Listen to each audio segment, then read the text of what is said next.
Hey guys, welcome back. On this episode of the podcast, I have on Aaron Tiny Smith. He's a comedian. He's been in the bands Kung Fu Grip and The Thickness. You gotta love a bitch with the thickness. And we sit down.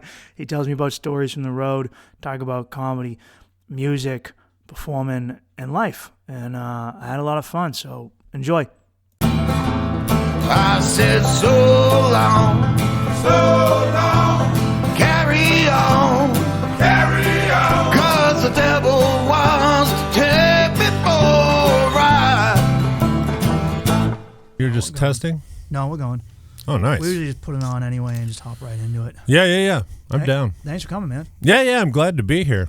I was actually trying to think of the first time I met you.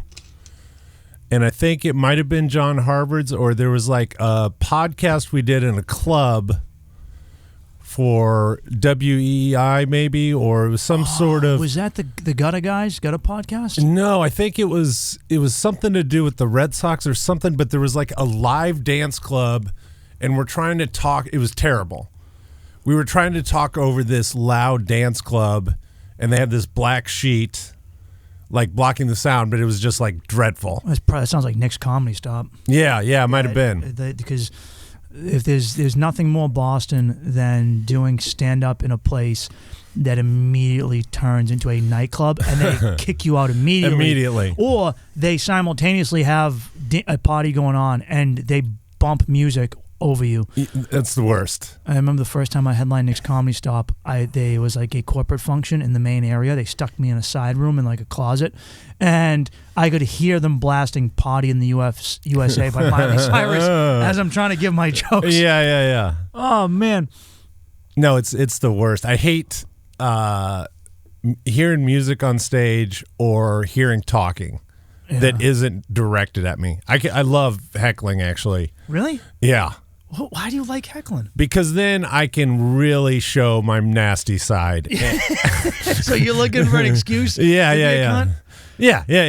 See, I don't and then it feels like the crowd. I feel like in situations where I had a heckler and I put them in their place, it feels like the crowd even embraces you more, especially in New England crowd. Yeah, they do.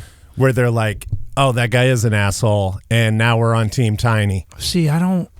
Because once I try to keep the darkness in me, and then once it comes out, I'm like, oh boy, I gotta bottle this up again. it's gonna be too dark. Yeah.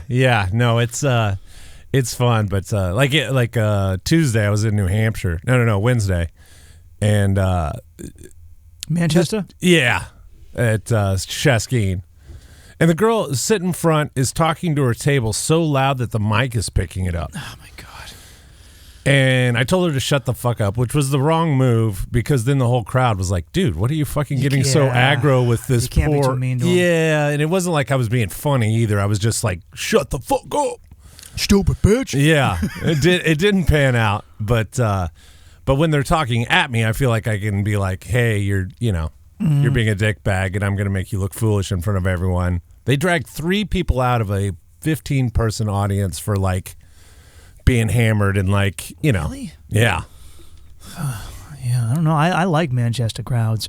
Oh, typically it's great. Like Rhode Island, Manchester, Worcester can get bad reputations, but they're also, when they're on, they're really fun. Oh, yeah. No, I love Worcester. I'd rather that than some stuck-up crowd.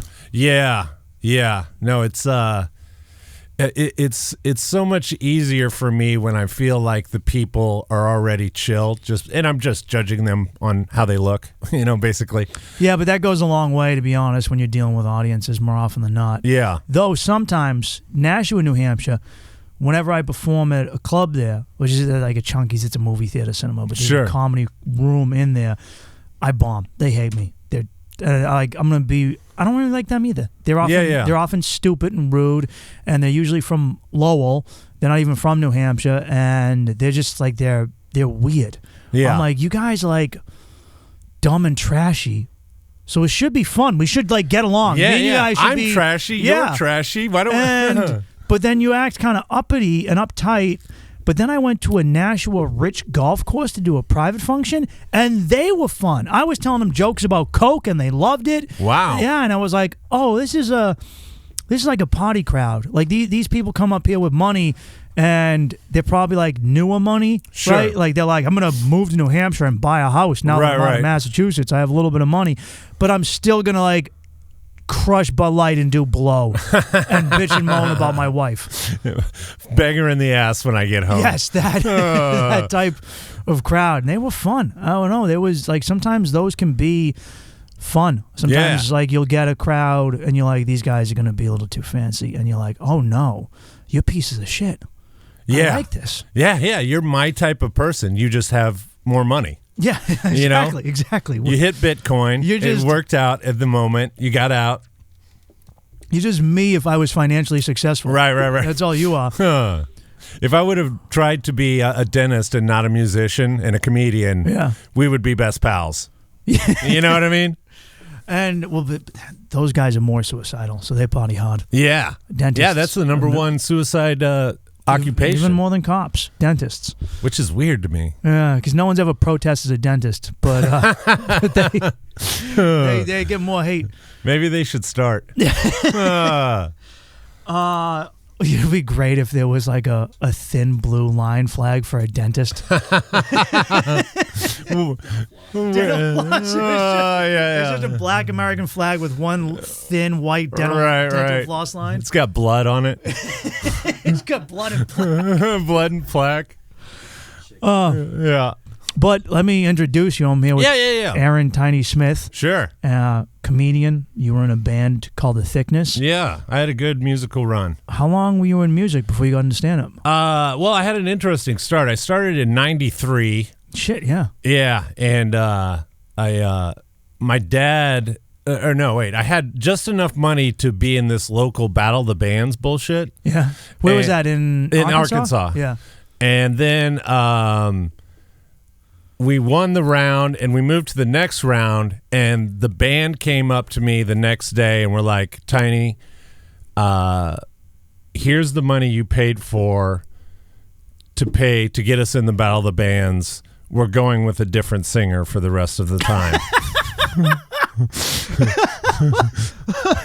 And you want to talk about, like, you know, you're just like, it's your first thing, so it's like, oh, major bummer, you know. Especially because you got them through the first round. Yeah. No, it was a wicked bummer. And then what was their reasoning? I think that there was so much about me that wasn't cool. Like, even though I was hitting the notes, it was like I kind of had, like, I was raised in church, and I kind of had like church kid vibes still. Oh, so you were up there like choir singing. Yeah. Or even just like I may have had like a pink, polo shirt on, and they're all in Slayer shirts, and it's just like. It's funny because nowadays that's kind of found its way to be like rock, like punk rock again. As if you do that sort of stuff, right? Because now everyone's wearing Slayer shirts. Yeah. So that stung, and it lit a fire though. Like failure can failure is the most inspiring thing there is for me. It either crushes you or you react. Mm-hmm. And I was like, I am gonna be a professional musician at this point. And I got a drum set because, I started playing drums when I was 6 years old, and then I stopped for a long time, and I was like, I'll get a drum set because people are always looking. A drummer always works. Yeah, everyone needs a drummer. Yeah, and so I just started getting good at drums, and then I started teaching. I started this band, Kung Fu Grip, with some friends, and we were like a third-generation ska band, which is lame now, but in 95, it was, we were the only game in town. Kids would come out like crazy. It's so crazy to me. The Mighty Mighty Boston ska? Yeah, I would say so. Third generation ska. Good. Yeah. I like that shit. Yeah. Well, it was crazy is because, like, we were a ska band, and then it got extremely popular, and we were the only ska band in Arkansas, really. So just laying out the country touring line, there's a lot of good bands that go through that area because it connects Kansas City, St. Louis, and Dallas. Mm-hmm. So it's like if they have a show knock off, there was like all sorts of bands we played with, Real Big Fish, Less Than Jake. I forgot all about Real Big Fish. Alkaline Trio, on and on and on. Played with Alkaline Trio? Yeah. That's sick. Yeah. Oh, so good. So yeah, and then it was just like I almost had a delusion about music because that band was so successful with so little work. Who's this, Alkaline Trio? No, my band, Kung your Fu band. Grip. Yeah. And then as time went on, about 2000, that band broke up, and I was just like, what do I want to do? Do I want to attempt to be a pro musician, or like, am I just fucking going to get a job at Walmart or maybe start a job here? And I was like, I bet I could get into music school. Like, I had written enough records, been a part of enough records. I was teaching full time. I was like a really good drummer. And then I applied to Berkeley in 2000, and I got in, but it was a delayed thing till I didn't even actually start till 2002, which is right after 9/11. They thought they were going to close the school down for a while. Shit. Yeah. And then that led to also my nickname Tiny is where I got that, and this band The Thickness that started 2005 and went to 2014. And that band had a lot of fun. Toured a lot. We probably did 30 states. We did Canada. Actually, I did Mexico in that other band. But With Kung Fu Grip? Yeah. How was that? How was performing out in other countries? Oh, it's awesome. Yeah. It's awesome because also I felt this way playing in New York, and maybe you felt this way as a comic. Like the classic thing of if you can make it here, you can make it anywhere. If I can get over this barrier between us, whether it's language or cultural, right, and my shit's good. Yeah. That's a good feeling. Yeah. No, it really is. And we played South by Southwest and did a bunch of different stuff. And it led to a good network, but they kind of got to the point of, there's an ebb and flow to being in entertainment on any level, where it's like you're doing bigger shows, you're doing smaller shows. Sometimes you can't get shows. It's like there's nothing more. I think no one understands that this is why there's so many fucking guys who love to get fucked up and gamble and fuck around with crazy women in entertainment, whether it's music or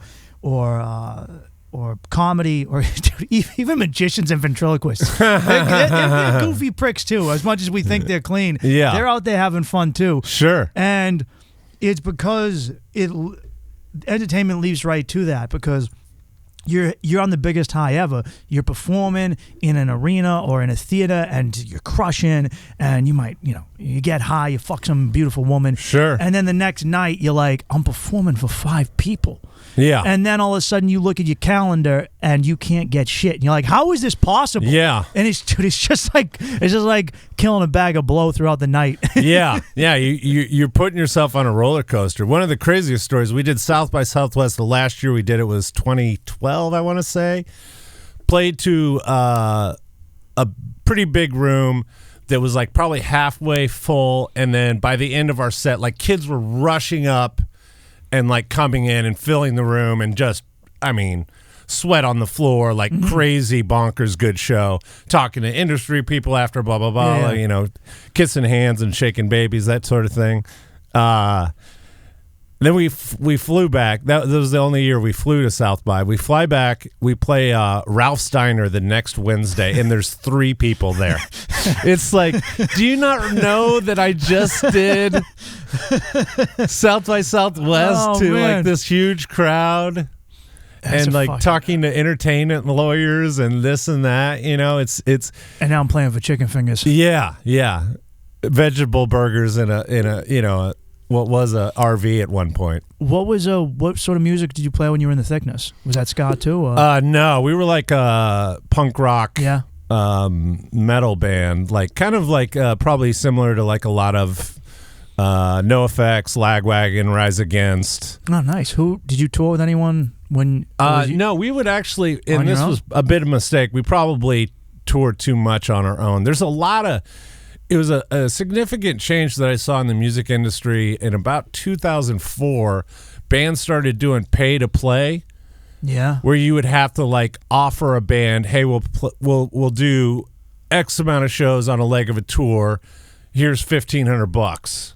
Yeah. Sam was telling me about that with rap music. Yeah. I didn't know that happened in rock too. It does. It's everywhere. It's everywhere. Oh my God. Here's what happened. The whole fucking industry like put the squeeze on the artists. Yeah. Albums stopped selling. Labels stopped. Artist development used to be a thing where they were like, "Oh, you're good.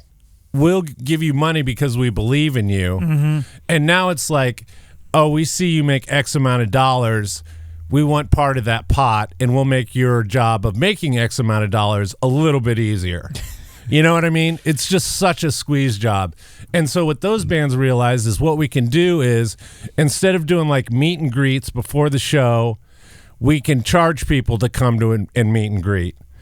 We can, instead of having giving an opportunity to an artist and being like, "Hey, you're playing to 100, 150 people a night.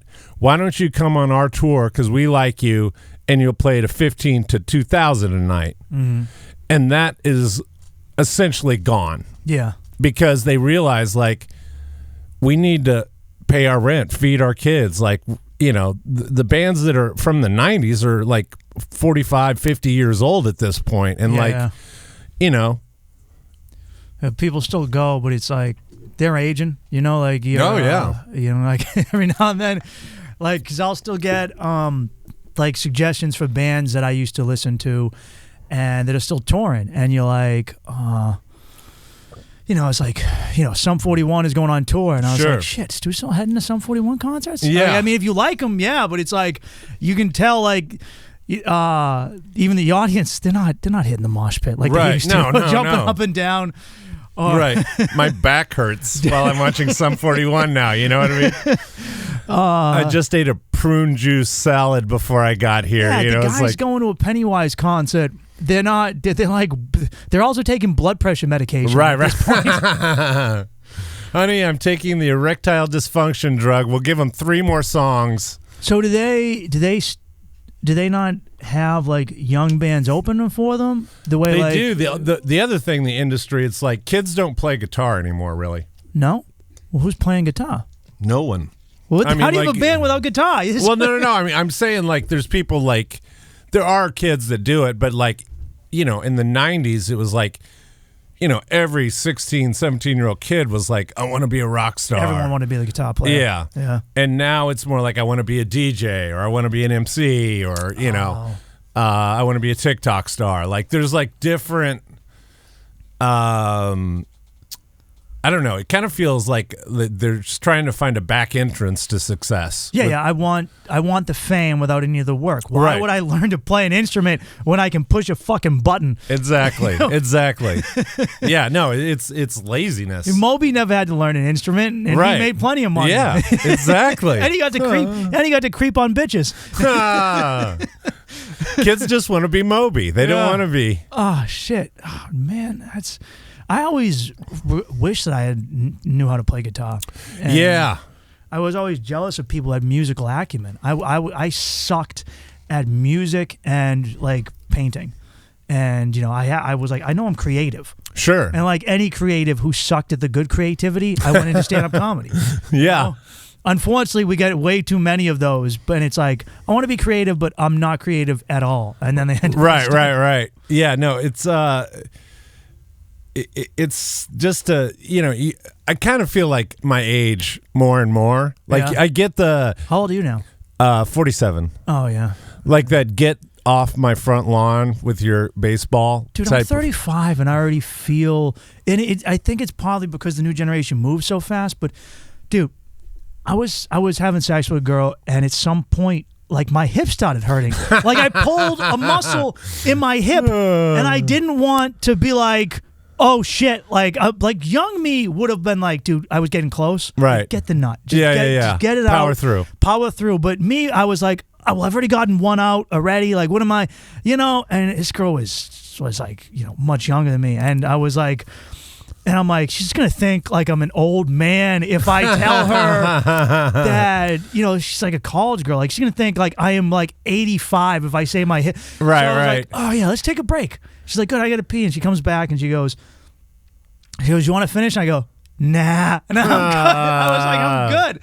And I was like, dude, young me never would have said that. No. But old me was just like, whatever. I don't even fucking care. Yeah. Like Patrice O'Neal says, I'm just doing this to beat off later anyway. I thought. I was like, I'm just gonna rub one out later. I was like, and you know what was funny? I knew like I'm at my age because I was fine with it. Because I was just fine with it. Do you ever look? Because you probably were partying, right, when you were on the road? Like, Yeah. Do you ever look back on it and miss aspects of it? Or you like, of I got my course. fill. No. Well, both actually. I think that like I don't miss. We had a bus, fortunately. Like, I mean, it wasn't a nice bus, but like, I don't really miss sleeping on the bus. I don't really miss. It's like Norm had that joke about like when you're on tour, it's like you're basically where am I going to eat? I need shelter. Mm-hmm. It's like you're living in the gold rush times of like you're a prospector. Yeah, it's very basic needs. Yeah, you go food. Wherever I'll sleep wherever as long as it's like I give a blanket, right? And I'm relatively safe, and then you get your animal instincts. Right? I want to get off. Like, give me something to hump, and I'll be in the next town. And I'll never see you again. Yeah, no, I had some fun in all levels, certainly, and I think though, like if I were to actually do it, it's kind of a grass is always greener situation. Mm-hmm. I mean, I'm spoken for now, so it'd be fucked up to do, but. Probably I hold those times in really high regard, but at the same time, you can't ever go home again. Yeah. Sometimes too, you know? At a certain point, you don't want to be the older dude who's like, hanging out with a group of 20-year-olds crushing a bag, and you're like, Jesus. Yeah. Because at a certain point, you can't get high enough to feel young again. Right. And there's always a situation where you are well aware. You make a reference to like the Jeffersons TV show, and they're like, what is that, like the Cosby Show? I don't know. They're like, worse than when you make a reference. Oh God, it's like I understand why dudes are like, I don't even care about young girls. Fuck them. It's not worth the feeling of like mentioning something. Like I mentioned Johnny Mnemonic. Have you seen this trash movie from '95? Yep. I mentioned it to Keanu Reeves. Yep. Ice-T and Henry Rollins and Dolph Lundgren. Right. And I mentioned it to someone, and she goes, I was born in 96. And I go, you fucking, whatever. Like, it's like, Jesus. They get really like, or even me, like, I'll reference a show that was old for me, but I made a joke about the banana splits to someone, which we're off the year 2 decades at least before I was born. And I'm like, oh, dude, what am I doing? Like, no, these kids, they haven't grown up watching Looney Tunes. Right. No one knows what that is. Yeah, no, there is you're on the apps, I assume. Yeah. What is your age range on your app? I leave wide open. Like, would you date someone 85 years old? My grandma's single, by the way. I don't know. So my attitude was always that I would just, I guess I should change that because I'm not like I have kind of been feeling more serious with someone, but they're in another continent, so I'm in this weird situation. Oh, that's brutal.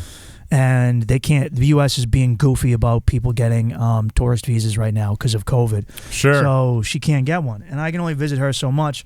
But I'm more at a like. I think about it where I just like I'm like. I did my fucking. Like, I did my fun. Yeah. I don't drink anymore. I haven't drank in like 5-6 years. And even like the occasional hard drugs I would do, I don't even do those anymore. Sure. I just do hallucinogens now. And that's it. By the way, that's a hard drug. Yeah, let me, fine. You know what? Yeah, I do. It is. I still do hard drugs. Yeah. I still do hard drugs. Excuse me. The ones that you can get addicted to, right? Because I've never met anyone addicted to LSD. No, I don't think I met some dudes who take it too much. Yeah. But no one who's addicted to it. And now I'm just kind of like, you know what? I just want someone to hang out with too. Sure. Yeah. Like I was like, I'm fine with being corny. I'm fine. Like I like that being a man and being responsible. Yeah. Like, No, I mean, like, you want a friend on some level too. It's like, yeah, there's something nice about having sex with a friend, and like, maybe that was the absolute wrong way to put it, but like, you know what? Friends with benefits are fun, all right? yeah. I had a crazy acid story. I'll tell you real quick. This was back in Arkansas. Yeah. So I went back to my apartment, and I walk in the door, and I can just tell everyone's like leaning back in their chairs and like unaware of like what's going on, and everyone's in their own head. And I was like, all right, who's got the acid? What's going on here? Yeah.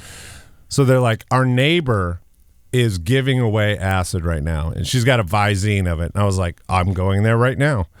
And you know how like a hit of acid is a drop off a pen? Yep. I leaned my head back. She was tripping balls, and she just squirted. Oh, Jesus. So like I may have taken like 150 hits of acid in one moment. Oh. So we go to a party afterward, and it's really fun. It's like there's a fire, you know. Party on acid. Yeah. And then we're going to go to another party, and as we're walking, this is in Arkansas. It's a college town, also very walkable. Yeah. As we're walking, I'm like, uh-oh. Mm-hmm. This is not good. And I get to the party, and I start crying. And not like laughter, acid crying, like I'm sobbing, like I'm seeing Forrest Gump for the first time. You know what I mean? So I run into my buddy, and I'm like, can you please get me home? Like, and I was actually going to my girl I was dating at the time's house, and I went in there, got into bed with her, and just started breathing like, and she was like, didn't know what was. I just thought I was drunk. Yeah. And I went to her bathroom and just proceeded to like puke and shit. And she had a ceramic frog I was talking to. And just... Is he saying anything back? Oh, yeah. No, this was... Any wisdom? Any good wisdom from the ceramic frog? Just a lot of ribbits. So I get in bed with her, and I'm breathing heavy again. And she, to her credit, is like trying to calm me down, like, it's okay. Finally, I'm able to pass out. I woke up the next day, and I sprayed diarrhea on every inch of her bed. I never heard a story about acid giving someone the squirts. I don't know if it was mixed with something or... Yeah. But yeah, she didn't dump me. Wow, that's an amazing. And then I had to dump her because who wants to stay with someone that pathetic? Isn't it funny? That's a joke, but there are times where you're like, when you have low self-esteem and you do get a girl to fuck you, and you're like, oh, now you're not. Now you like that. Yeah. That's a real indicator of like a low self-esteem. Yeah. Because I've done that when I was younger. Oh shit, dude. Who you told me you were torn with the Offspring and you threw up? No, we my buddy is friends with this guy Dan, who is the utility man for the Offspring. Yeah. And he lives in Orange County, my buddy Pedro, and we went out there and went to this guy's New Year's Eve party.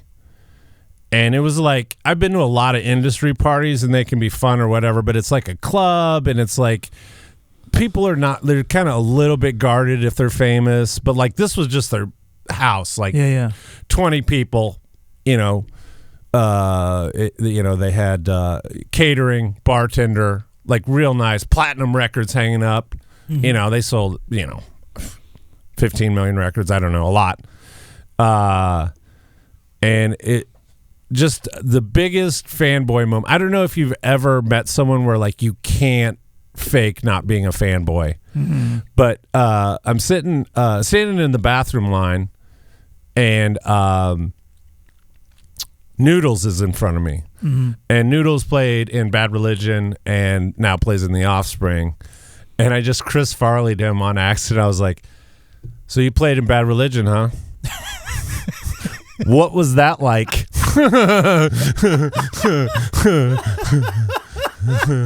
So he goes to the bathroom and then walks off, and then I use the bathroom and I go sit by my girlfriend, and I look, and in the door, you probably don't know who this person is, in walks Josh Freese, who's he was the drummer for Guns N' Roses, Offspring, shit. Alanis Morissette, Devo.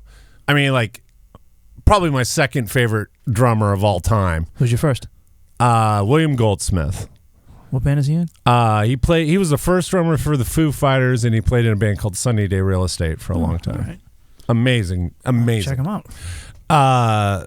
So I'm sitting there just like thinking about like, I'm trying to think of who someone in his camp or like someone in his musical world is probably a mutual buddy of mine. Yeah. And I know that's like the lamest like connect, but like I really wanted to just like, hey man, your art means a lot to me. Yeah.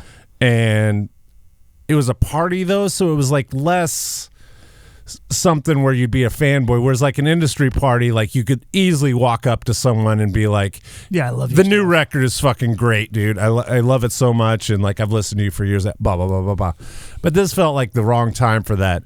But I noticed like when he walked in, I was just staring at him and I wasn't blinking.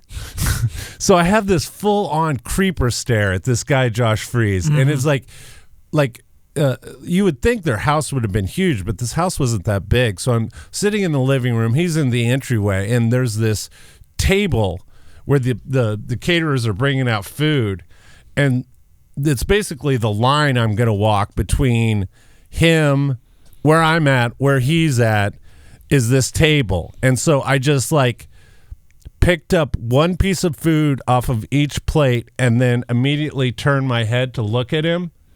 And like, again, I'm not blinking, and I get that he was like creeped out. Well, this guy's staring at me as he eats pigs in a blanket. Yeah. Shrimp tails hanging out of his mouth.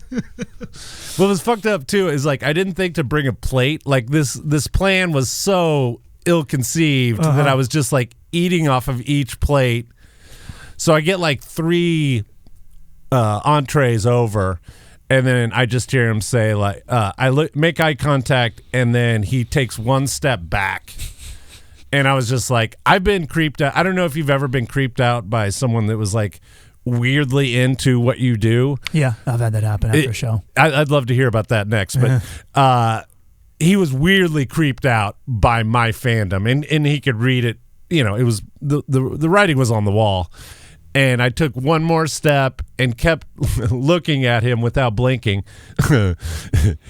And I just hear him say to Noodles, yeah, Noodles, I need to go. So, like, he was at the party maybe 10 minutes Well, you creeped him before I creeped him out and he left. Before he thought he was going to get sodomized by a dude eating hors d'oeuvres. Yeah. But it was a great night, you know, like Dexter from The Offspring, they had these remote control boats, and they threw them in the pool because in SoCal, everyone has a pool. Yeah. And just playing with the boats and, like, you know, free drinks, free food. And, like, everyone was, like, you know, a punk rock musician of whatever level. And then we just walked home. But it was That's interesting to hear. You go to this punk rock house party in the hills, and there's shrimp and there's toy boats, but there's no hookers, no mountains of coke or MDMA. No.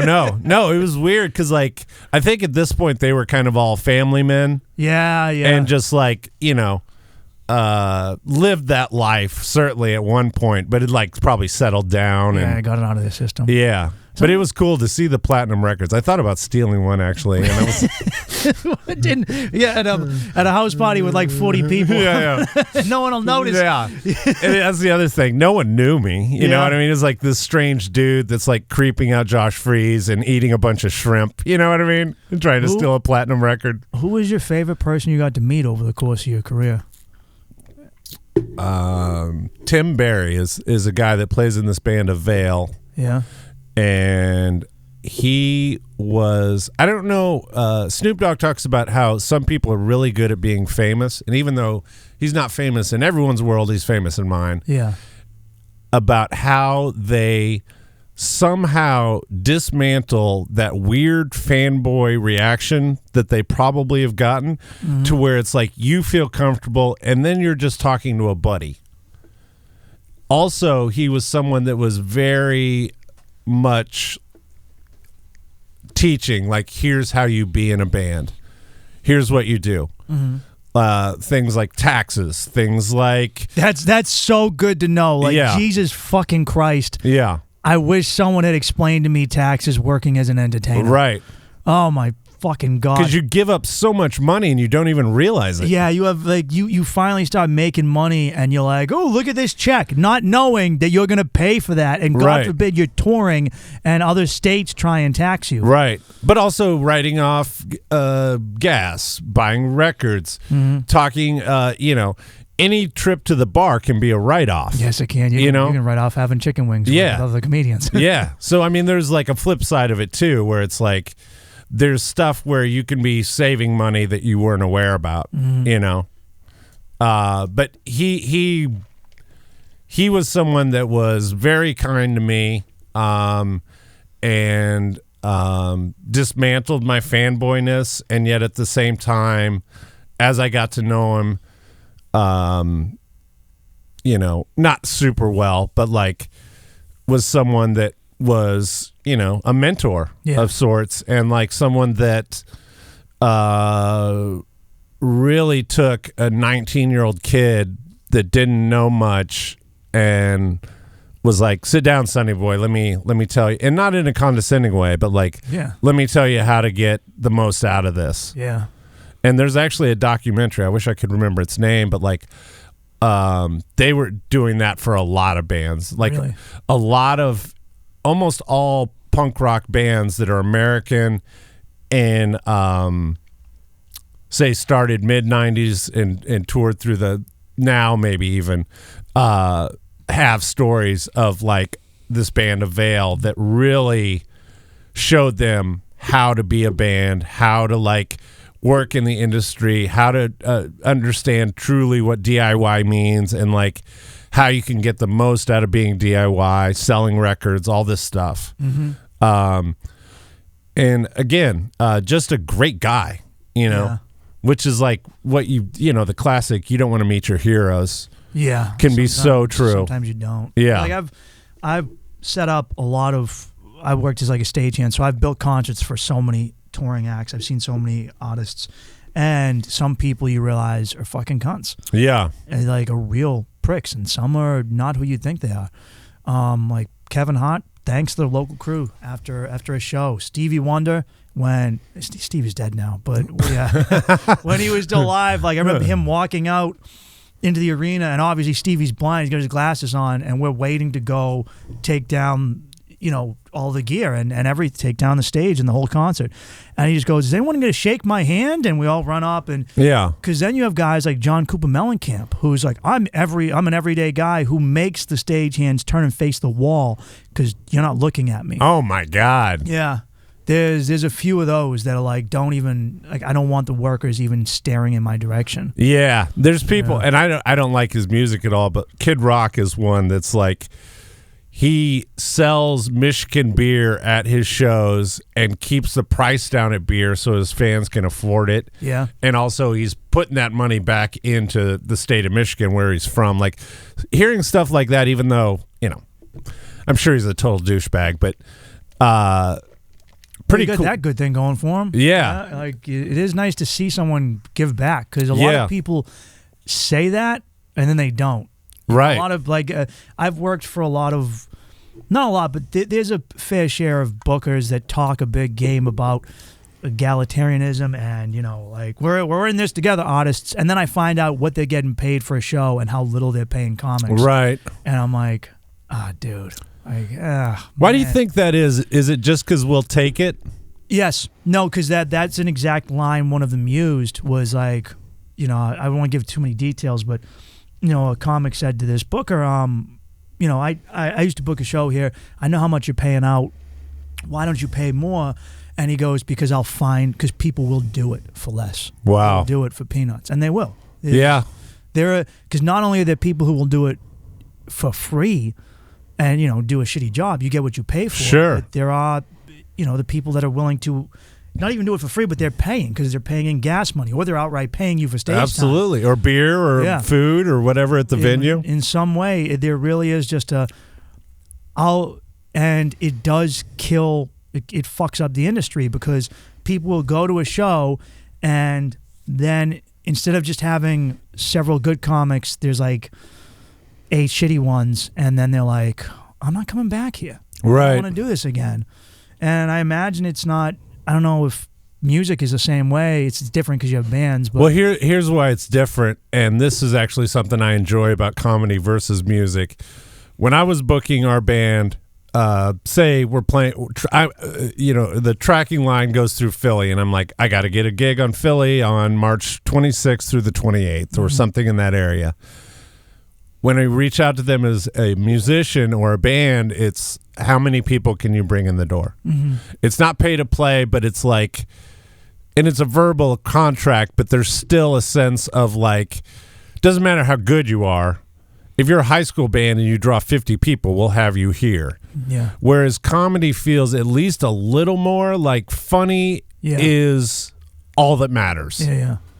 And that has been a little bit refreshing for me.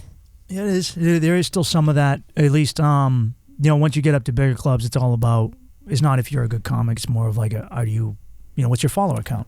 Sure. And it is what it is. That's just the way the world works nowadays. Same thing with like music. I'm sure it's all about how many followers do you have. Oh, no question. Because it used to, as you said, they used to develop talent. Used to develop an actor. Used to develop a comedian. Used to develop a band. And now they want you to be famous first. And it's like, dude, I've never performed in front of anyone. How can I be famous? Right. Yeah, it is such a mountain that we're faced with now more than ever, I feel like, because there's less money. There's more of us doing it. There's no sort of artist development. There's no sort of, 1987 bullshit where you do a gig and a manager's there and like, hey, man, let me I believe in you. Yeah, those days are over. Yeah. What was like the learning curve for you when you got into music back then? Was it because this was obviously before social media, so it was a time when you can get developed. Yeah, well, there was a book called. Well, let me tell this story actually. I used to throw music shows as well. Yeah, and I threw a show with a buddy. Just did 3 locals at a skating rink. 500 kids came out. Around 500 at $5 a head. Yeah. $2,500. All the money in the world in 1994 to an 18-year-old tiny. Absolutely. Cash too, probably? Yeah, of course. Yeah. And so we paid the club out, and my business partner, quote unquote, said, I'll handle the money. And again, you can already see where this is going. Mm-hmm. I'll pay the bands, blah, blah, blah. And he gave me $100, and we were like, oh, let's put it into the business, which my parents are both small business owners at the time. Again, I should have seen it, but made sense. Yeah. And I thought he had paid the bands like quite a bit.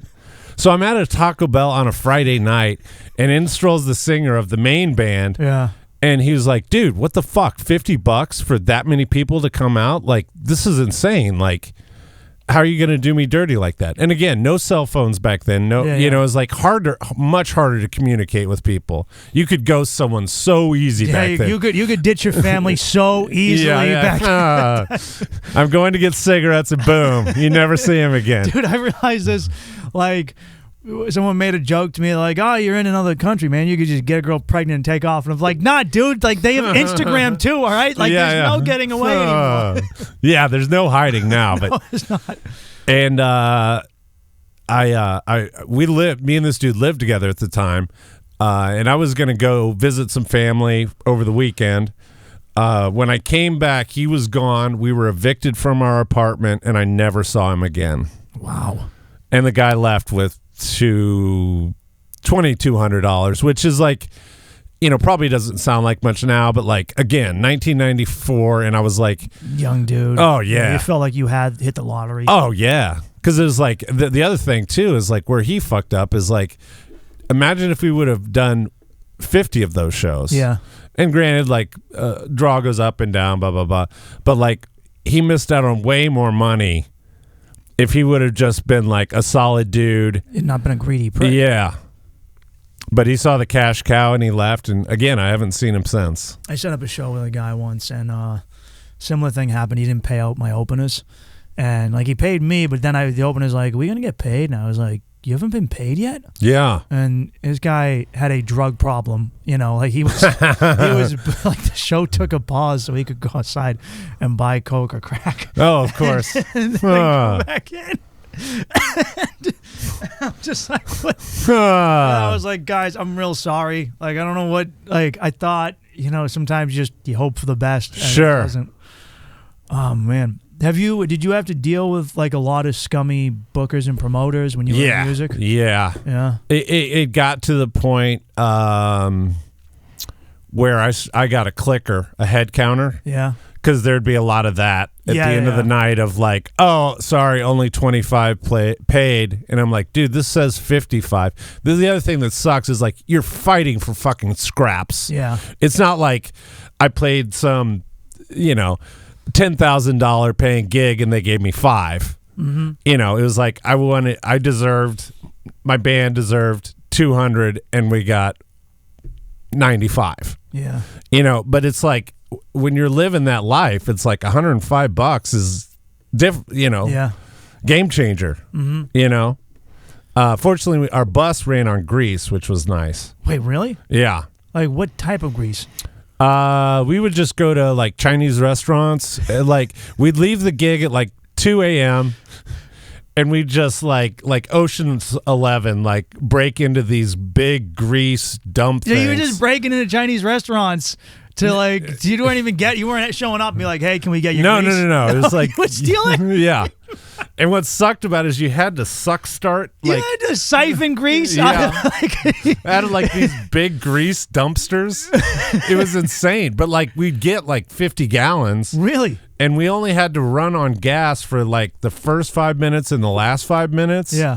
So we'd tour the country and like, the amount of money we saved on gas was off the charts. So what you're saying is everyone should avoid these gas prices by stealing grease. I gotta look into how to get a grease engine. Yeah. Wow. No, I don't know if you know the band Piebald, but the kid Aaron in Piebald did it for us. I mean, really? we paid him, of course. Yeah, yeah.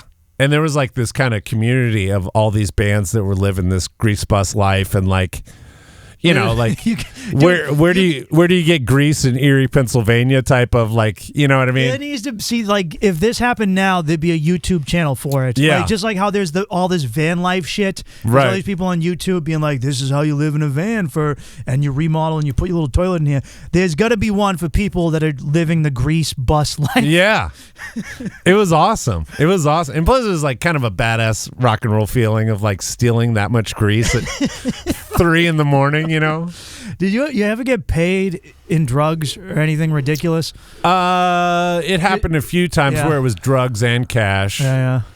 A lot more happened more often than that, though, is just like, in particular in New York, 4 o'clock, they'd just lock the doors, pull out the ashtrays, and it was dust on the bar and, free drinks or whatever. Like, more of like crazy partying than you say dust on the bars? Yeah, like blow on the bar? or whatever, Adderall. Dust or I'm not really an angel dust guy, but no, I didn't. No, I've never done PCP. I did Special K, like a mix of Special K once in Colombia, and I was like, it was 2CB, which is like a mix, and I was like, started getting a slight disassociation. I go, oh, why do people do this? Yeah. My head feels small right now. This isn't fun. Yeah, I PCP is like the only, like, how they have those cautionary tales that they tell kids. That was the only one. There was a guy that climbed on top of a Burger King as a kid, and it was on the news, and like started cutting his face off. And I was like, there's something about this PCP that just doesn't seem... Dude, this Hamburglar is scary as fuck. Yeah, no, it was enough to keep me away from it for a lifetime. And not that I'm ever around it either, so. Did you get to a point where you were like, just like partied out, or well, did you go too hard? Did you have to like get sober or take a break, or was it? No, I probably should have. What happened to me, I actually started to get nodes on my throat. From like, because we were a band where I would scream some, I would yell. I have a very loud voice, and I'm a loud singer. We were a loud punk rock band, even with a PA. And I would just get sick of having nights where I put my voice out and then I couldn't talk. And then I kind of I got this humidifier, and the band started calling me Mariah Carey. It's such hey, I want to prolong my career. What are you, What are you, a fucking fairy? No, there was a lot of that. I don't want to take care of myself. Right. I'm queer. Yeah. This is rock and roll, motherfucker. Yeah. Grow a pair. But yeah, there was more of that where it was it got to the point where, let's say we did Wednesday, Thursday, Friday, Saturday, and we'd have Sunday, Monday off. I'd party hard Saturday night, but there was less of every day. It's weird too. The thing though is you realize is alcohol becomes part of your pay, so it's almost like you're kind of fucking yourself over. You're drinking your pay. Yeah, if you're drinking water every night and you're missing out on that money in a way. Yeah, because dude, even I do shows all the time, and people will hand me tickets, drink tickets. Sure. And I always take them. And then afterwards, I'll do my set, and I'll have jokes about being sober. And they go, oh, yeah, well, you can use that for... And I always take them. I never give them back, because then they'll hold on to them. Or I give them to another comedian. Yes. That's always my rule, is I want another... Because I remember when I was a drinking comic. Sure. I was a young drinking comic. And, if I could get drunk for cheap or for free, oh, man. Oh, dude, that was my all day. That was my thing. I remember being at the Jameson Distillery in Ireland with a bunch of girls who didn't want to drink their free samples, and I'm just pouring different samples of whiskey into one giant jar so I can chug it. Or, dude, if ever I'd be someone they're I'm not gonna finish this beer, and I'm dude, beer's worth $10 at this show. Yeah. Dude, it's warm. I don't fucking no care. No floaters. Care. Yeah. Oh man, it didn't matter. I'd go to, when I would do a show at a brewery, they were what do you want? I go, whatever has the most alcohol. I'm trying to get as fucked up as I can. For sure. For as little money as possible. Did you feel like you couldn't be a person that had the classic AA, you can't have just 2 or 3? You mean when I stopped drinking, or when you were?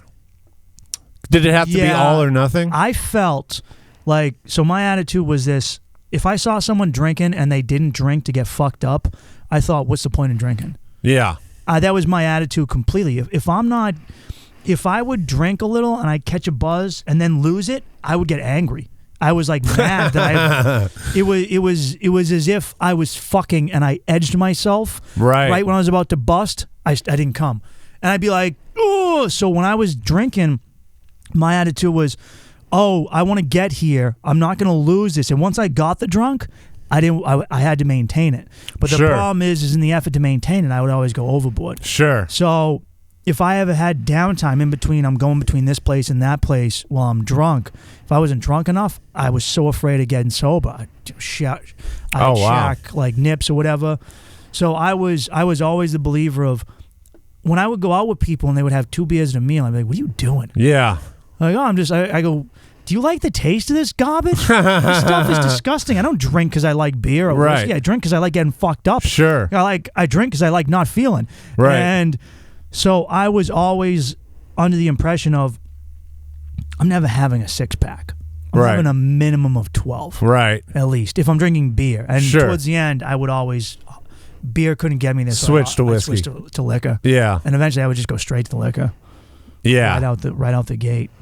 Yeah. My problem is I have even now, good set, even in an open mic, good set. I've waited so long to get up, and I was just oh, I'll have a drink here, and not realizing it. Then I get on, I kill, say. Yeah. Now I'm on a different high, and I want to pair that with booze. That was one of my hardest things is to figure out how to let go of that. Yeah. Was when you get that high after a performance and you feel on top of the world. And it's an amazing high, and it's a natural high. It's one of the best highs I've ever had. It is the best for me. Yeah, it is. And it was better than any drug, anything else I had done, and any drug I had tried. and afterwards you can feel it that it's going to be a fleeting thing. Yeah. Especially because, let's say you leave. Where do you go? I either go home or I go to a hotel room, and then it's just you chilling, and you're like, dude, I just had like 100 people eating out of the palm of my hand, and now I'm just sitting here going, scrolling through Netflix. Right. Like, am I going to watch this Studio Ghibli movie, or what am I going to watch? Am I going to watch The Office? Right. And it's such a, what the fuck? Yeah, like, it's jarring. You want to avoid that, just like how I was with drinking. That come down is so harsh. Right. And so always, in order to keep it going, I would drink. So after that, and when I would drink or get high, I could keep that going. Or try and get a girl, I would keep that rush going. And when I had to let go of that and just be like, all right, it's just going to end. Yeah. You got to let it. It always, every high has a crash. Sure. It always, if you do coke, you got to come down. Right. Like if you've ever done coke with someone who doesn't want to come down, and they go, I was never like this with blow. I was a drinker. Right. And I was never that into it, but it was around, I'd do so. Yeah, sure. It's right there. But I'd be with people who would go, let's get another bag. And I go, nah. And sometimes you'll meet a guy who goes, I need like 2 days worth of a bag. And you go, dude, when this crashes, yeah, this is going to fucking suck. Sure. You need to know that when, like, the longer you put off this, it's like someone who puts off a problem in life. This is going to hurt. Same thing with my hangovers. Eventually, towards the end, they would get so bad that it would be my day after drinking. I'd spend more time being hungover than I was fucked up. Right. And I go, dude, the crash is worse than the high at this point. Yeah. No, it's so hard in the moment. It's so easy for me to look at it objectively, sober, sitting here to you. And I don't know that I have a problem with alcohol.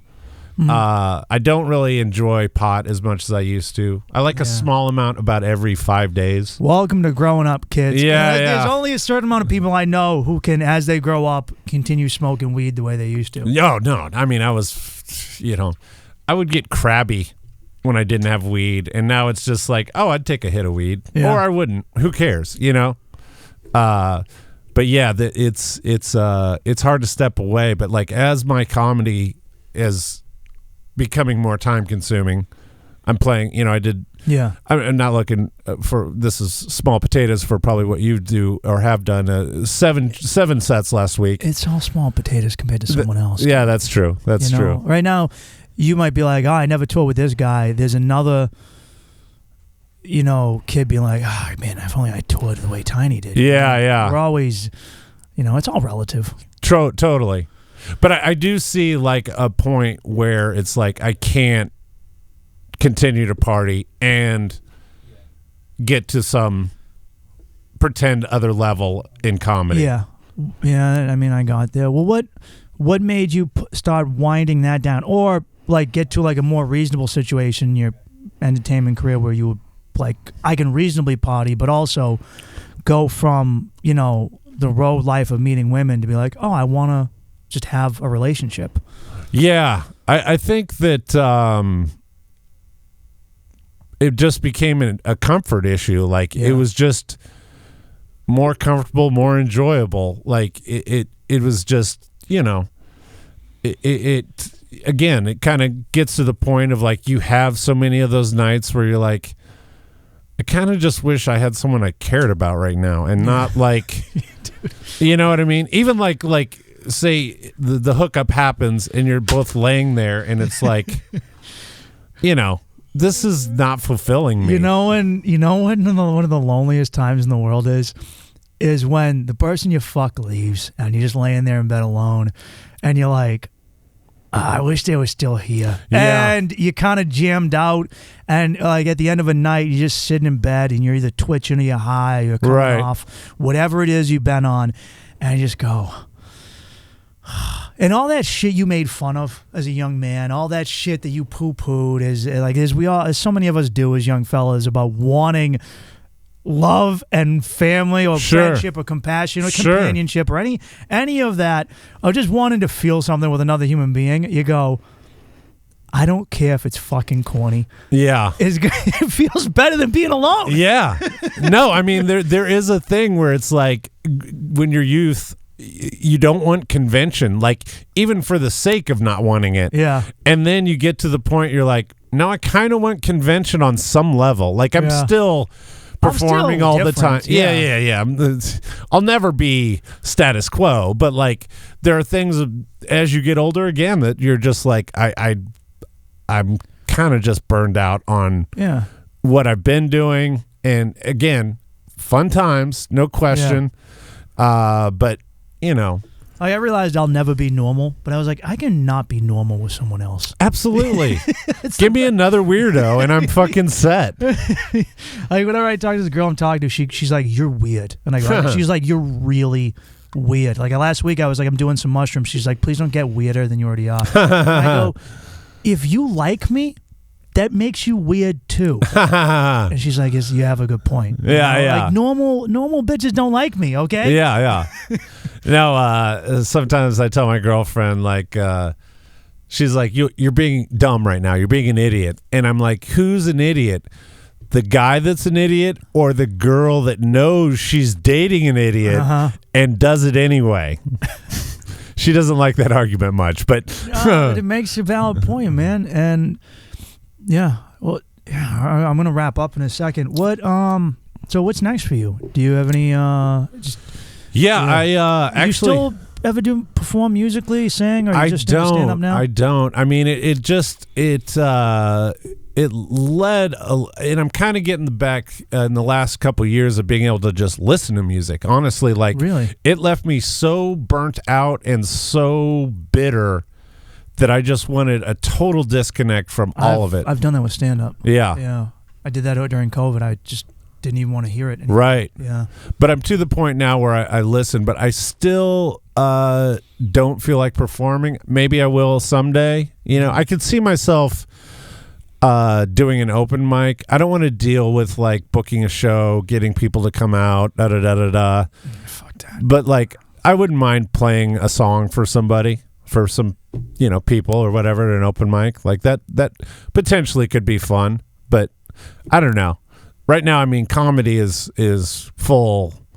I'm going full force. So yeah, absolutely, man. You know. Plus, it's hard enough doing one aspect of it. Yeah. I tried doing acting and comedy full time. And then I was trying to have a relationship and work a job, and I was like, no, I can't do both of these. I just got to be better at one, and then eventually hope to do both. Noonan told me once that like you almost got like on Louie's show as young Louie. Is that true? Yeah, I came very close. I was the only fucking ginger auditioning, and they still didn't take me. They went with a kid who had different colored eyes than him. Oh, right? wow. So I went in there, and I was auditioning to the woman who runs Boston Casting, and Angela, who's an older woman, and some younger woman. And, dude, my act was very offensive at this point. Or just, like, gross. And I opened up, my opening joke was... I'm a ginger, but ginger's R word, and I say it with an A at the end of it, not an ER. That was my like first ever opener. Sure. And then I went into how I said eating mystery candy, like mystery dum-dums or mystery earheads, is like trying to fuck a bitch in a burqa. You never know if the candy's gonna taste like strawberry or it's dog shit and horse cum. Right. And I'm just watching them be like mortified.